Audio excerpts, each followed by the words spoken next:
Winners and losers. We are through the first week of Miami Dolphins training camp, and I wanted to take a quick pause to look at who's been performing well and who has struggled. I am Nic Rohloff. This is Dolphins Today by Chat Sports. And before we get into my list of winners and losers, help out the channel because we want to continue to grow as we get closer to football season. Best way to help us grow, obviously liking, subscribing, but also sharing today's video. Send it to a friend, a coworker, a family member. Just post it on Facebook, Twitter, doesn't matter. The more public engagement we get, the bigger family we can grow here. And with the season vastly approaching, I want to get more Dolphins fans together here. So help us out and share today's video. The first winner that we have to talk about, Willie Gay Jr., the linebacker who Miami signed in NFL free agency to a one-year deal. They signed him and KJ Britt to replace Anthony Walker Jr. and David Long Jr. from a year ago at that linebacker position, with Tyrel Dodson and Jordan Brooks to be your projected starters. Well, Willie Gay Jr. has something to say about that. He has been the biggest standout through Dolphins training camp week one, and it's without question. Like, so many people have been singing the praises of Willie Gay Jr. and his ability to cover, his ability to make some plays in the run game. And I got to be honest, folks, I have him as a starter. I mean, yeah, we're getting serious here. I'm putting Willie Gay Jr. as the linebacker 2 next to Jordan Brooks. And we've had Tyrel Dodson as that LB2 the entire offseason after they re-signed him. But with how well Willie Gay Jr. has performed, I'm making a change. KJ Britt and Dodson could be those backups, and I'm sorry. This is where things stand. Jordan Brooks is your linebacker 1 without question, but with how well Gay has been playing, I think it's hard to not have him as a starter. Now, things can change, obviously. Injuries happen. You never know. But if the season was starting tomorrow and we were suiting up against the Colts tomorrow afternoon, I think Willie Gay Jr. would be the first linebacker out there next to Jordan Brooks. Loser. This sucks. Cam Smith, 2023 second-round pick out of South Carolina. I think he could be cut. I really do. Like, with the Dolphins signing Mike Hilton, Dolphins signing Jack Jones, yes, Miami needed to add more to this cornerback room after losing Kendall Fuller and Jalen Ramsey from a year ago, but Cam Smith has just stunk. He just has.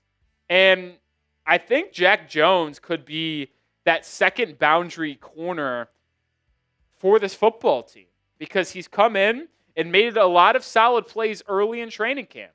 And Storm Duck has just been really solid so far for Miami. I might have underestimated Storm Duck, and I'll wear that on the chin. I'll put my hand up and say I was wrong. But he's just been solid, not flashy, not been getting torched, just solid. And Miami could use this solid in their secondary because that's all they need. If the Dolphins have an average NFL secondary, they will have a top 10 defense because of how good their front 7 is with those edge rushers, Sealer, Kenneth Grant, Jordan Brooks, and these linebackers. So you just need a solid secondary. Unfortunately, I don't think Cam Smith has been that. He has not been good whatsoever. And when I'm looking on the outlook of this cornerback room, it's very dependent to me on Kader Kohou's injury. Because if Kader Kohou is injured for an extended period of time or potentially out for the season, well, then that changes if Cam Smith will make this football team. But with Cam Smith not really performing to a high level to where beat reporters are talking about him in a positive direction, then I just don't like keeping him. And I would like to say, it's just the experiment's over, unfortunately. Uber talented, athletic guy, but he struggled throughout his entire career to this point to stay healthy. And when he was on the field last year, he was abysmal. I think Cam Smith could be a cut player for Miami. Predict it for me. Will Cam Smith be cut when the roster is trimmed down from 90 to 53? Type Y for yes, type N for no. Let me know your thoughts down in the comments. Winner! First round pick from a year ago, Chop Robinson. I mean, this guy, You want to talk about hand up being wrong? Me with Chop Robinson. And I don't want to say that I was mad about drafting Chop at 21 a year ago, but I just thought there was a better pick on the board, and that was Graham Barton, the interior offensive lineman from Duke. And I mean, not to try to completely bail myself out here, but I mean, our interior offensive line was the worst in football last season, so it would have been probably pretty nice to have a player like Graham Barton. But Chop's long-term potential is just extraordinary. He was a top 5 pass rusher in pressures, in pass rush grade, in pressure win rate. This guy was dominant from week 8 on last season. He had 8 sacks. And when he's starting to work alongside Jalen Phillips and Bradley Chubb rather than not Shaq Barrett. I don't know why I almost said Shaq Barrett. Alongside, Emmanuel Agba. I can't believe I was spacing on that name. Agba, Tyus Bowser, Quentin Bell. Chop is going to be able to get so much easier looks in one-on-one situations. His teammates have noted that this is a defensive player of the year type of guy. Jalen Phillips said that. I expect a big second year for Chop Robinson. I can't wait to see what he can bring to the table. I think he could have 12 sacks this year. I really do. Chop is just such a freak athlete. He's improving his strength, improving his run stopping and edge setting ability. I can't believe there was a person out there, not going to name names, that said that Chop wasn't a starter. What? Come on now. Chop's going to have a major second season for Miami. Couldn't be more excited for him. Loser, and it kind of goes hand in hand with the first winner of today's show, Willie Gay Jr., and it's the Tyrel Dodson. It's not like Tyrel Dodson is on the roster bubble or anything like that. He's not going to get cut. He's going to be on this football team. But I could see him becoming linebacker 4. I don't think he's LB2 right now like I originally had him. We were talking a little bit earlier. I think Willie Gay Jr. has surpassed him. And with Dodson, I've heard some nice things about KJ Britt and his ability to stop the run. He's a thumper, man. He's physical. So, yeah, we re-signed Dodson on a 2-year, $8 million deal, but I am not guaranteeing him being a starter, and I'm not guaranteeing him being a top 3 linebacker on this roster. I think we're going to have to see him give some snaps during the preseason and cement himself as the player we thought we re-signed when he played pretty well at the end of last year.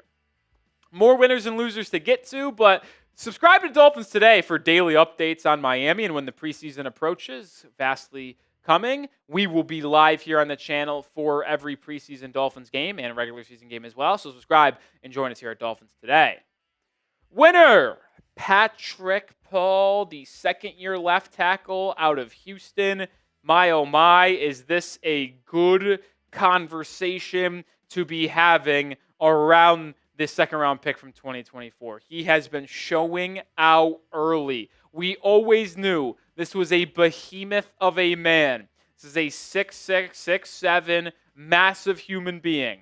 He's just as scary to look at. He's strong, and it has been showcased. He has stonewalled players like Bradley Chubb, like Jalen Phillips, like Quentin Bell in one-on-one reps, in 11v11 reps. And as soon as the pads went on Tuesday morning, Paul's impact and excitement level just went up another notch. His footwork, his mechanics, learning behind Teron Armstead, having an offseason to get his body right, get his conditioning right, get his mind right. I mean, this is the player that I have a lot of high hopes for this upcoming season, and he changes everything for Miami. I've been very open about this. I think if Patrick Paul is an above-average top half left tackle this year, it just elevates the ceiling of this Dolphins football team because he's replacing Teron Armstead, who was a top 5 left tackle a year ago. So if you're able to get him to not be as much as a drop-off as Teron Armstead to Paul originally was thought of as, and then the improvements on the interior with James Daniels and Jonah Savaiinaya, we're talking about an offensive line that could go from bottom 5 in 2024 to top 16, top half in 2025. On the other side, though, a loser is Larry Borom, who is the backup to Patrick Paul. Larry Borm was signed to a 1-year deal in NFL free agency to be a swing tackle, replace Kendall Lamb from the Chicago Bears. He's been horrific. Got absolutely dominated in one-on-ones. Hasn't performed well whatsoever in team activities. And really, the entire O-line has struggled that aren't starters. Like, take away Austin Jackson, take away Savinia, James Daniels, Patrick Paul. We start to see the Andrew Myers. We start to see the Keon Smiths, the Larry Boroms, Ryan Hayes. These guys have stunk. They've been abused by the Dolphins D-line. And maybe this is a good sign that this Dolphins D-line is deeper than we thought it was, with rookies like Jordan Phillips, like Zeke Biggers, like Matt Dickerson coming in after being re-signed this past offseason. Like, there's two ways to look about it. It can either be this secondary O-line unit is horrific, or this depth on the D-line isn't more impressive than we originally thought. I'd like to say it's the positive with the D-line, but knowing the history of this Dolphins football team, it's probably the O-line. And specifically, Larry Borm isn't a good swing tackle. Like, I know a lot of us got on Kendall Lamb last season, but, like, Kendall Lamb is solid, man. And I think he will be missed, hopefully really not that much. And Patrick Paul and Austin Jackson are able to play all 17 games this year, but we know that's very hard to do as an offensive lineman. But if Larry Borm has to start, we're in for an issue. Like him, Eichenberg, like these backups are bad, man. And I know you can't have elite backup offensive linemen. The only backup offensive lineman I trust is Daniel Brunskill. The rest of these guys are bums. All right, we're going to get to a couple winners to close out today's show, but I want to show how you can become a winner by grabbing this Dolphins cutoff hoodie right now. It's on sale for $22 off, usually $55. It's now on sale for $33. Sizes are running out. I'm not sure how long the sale is going to continue, but if you want to take advantage and grab yours today, go to chatsports.com/MIA cutoff sale. Links in the description and comments of today's video. Like I said, not sure how long this is going to continue to go, so grab yours. Now, Kendall Sheffield has surprised me a little bit here. A depth corner has had more reps at training camp than anticipated due to B.J. Adams being in concussion protocol. Artie Burns tearing his ACL, Kader Kohu going down with injury. Well, some of these guys that probably weren't going to get as many reps as anticipated, well, they're getting them. And Kendall Sheffield's been making some plays. On Tuesday's practice and pads, he had a sack coming off the edge as a blitzer. We know Anthony Weaver really likes to utilize his corners, blitzing and dropping out a linebacker or an edge at times to confuse the offense and offensive line.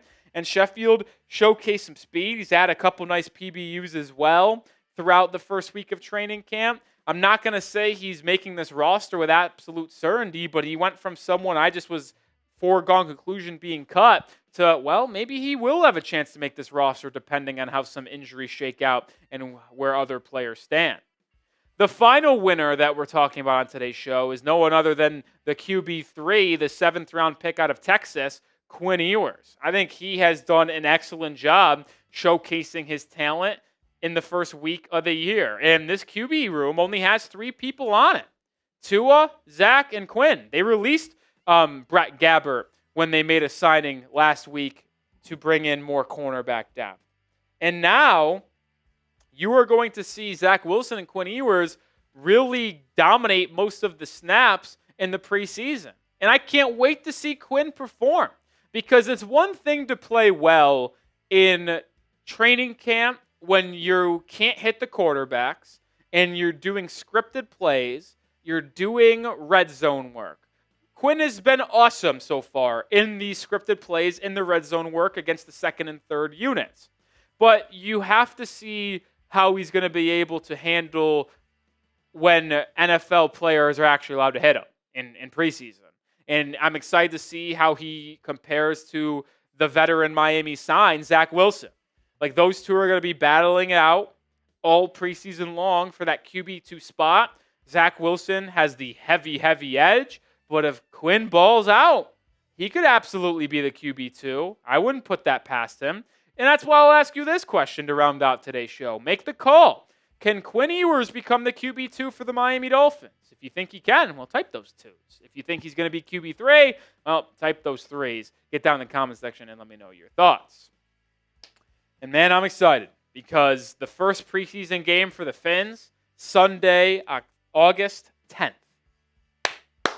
against the Chicago Bears. I'll be fired up for that one. We'll have a joint practice earlier that week against the Bears, but boy, oh boy, we'll be live on the channel for that first preseason game, watching Dolphins football for the first time. Couldn't be more excited for it. So make sure you subscribe because we're going to continue to bring you daily content on this football team, live for every single Dolphins game. And, well, if you're still watching this video, you clearly like what we're doing. And if you're not subscribed, well, change that. Join the channel today.